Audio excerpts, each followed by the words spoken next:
Sabarkantha BZ ગ્રુપના કૌભાંડની કાર્યવાહીનો મામલો। BZ ગ્રુપના નાણાં રોકાવી ઊંચું કમિશન મેળવતા શિક્ષકો સામે આવશે તવાઈ। કેટલાક શિક્ષક એજન્ટ મદદનીશ ભૂગર્ભમાં ઉતર્યા। પોપટ માસ્તરથી ઓળખાતા શિક્ષકે બિછાવી હતી મોટી ઝાડ। તપાસના ડરથી પોપટ માસ્તર નામનો શિક્ષક ભૂગર્ભમાં ઉતર્યો। સીઆઈડી ક્રાઇમની તપાસનો રેલો પહોંચવાની આશંકાએ શિક્ષકોમાં ફફડાટ ફેલાયો। રોકાણ માટે લલચાવી શકનારાઓને અપાતી મોંઘી ગિફ્ટ। શિક્ષકોની મૂડીને આકર્ષવા બિછાવી હતી લોભામણી ઝાડ। આચાર્ય શિક્ષકોને એજન્ટ રૂપે માસિક કમિશન ચૂકવાતું હતું।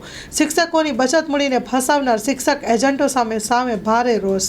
Story report by Jitendra Solanki, Sabarkantha.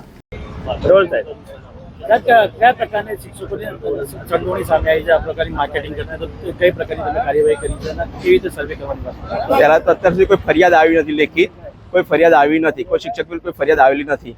જિલ્લામાં 6,500 શિક્ષકો કામ કરે છે। જ્યાં સુધી કોઈ વ્યક્તિગત શિક્ષક વિરુદ્ધ ફરિયાદ ના આવે ત્યાં સુધી કોઈ કહેવું કે ભાઈ એજન્ટ તરીકે કામ કરેલું છે એ કઠિન વસ્તુ છે। એટલે ફરિયાદ આવે તો ફરિયાદના આધારે તપાસ કરાવી અને એ તપાસની અંદર ફલિત થશે તો શિસ્ત વિષયક નિયમો અનુસાર કાર્યવાહી કરવામાં આવશે। શિક્ષણના સમયમાં પણ જે માર્કેટિંગની કામગીરી કરવામાં આવતી હતી એવી પણ વાત સામે આવી છે। શિક્ષણના સમયે આ પ્રકારની કોઈ પણ ભૂમિકા જો ભજવેલી હશે અને તપાસની અંદર ફલિત થશે તો એના વિરુદ્ધ શિસ્ત વિષયક કાર્યવાહી કરવામાં આવશે। જે શિક્ષકો જનરલી સાબરકાંઠામાં સ્કૂલની અંદર બેસીને પણ જે એજન્ટોને એજન્ટો તેમજ જે રોકાણ કરતા લજાવી મોટીના ગીતો આપતા તે પણ વાત સામે આવી છે। શું કહેશો સાબરકાંઠા રોલી? હવે આ ગિફ્ટને હજુ આજ સુધી કોઈ પ્રકાશમાં આવ્યું નથી મારી પાસે।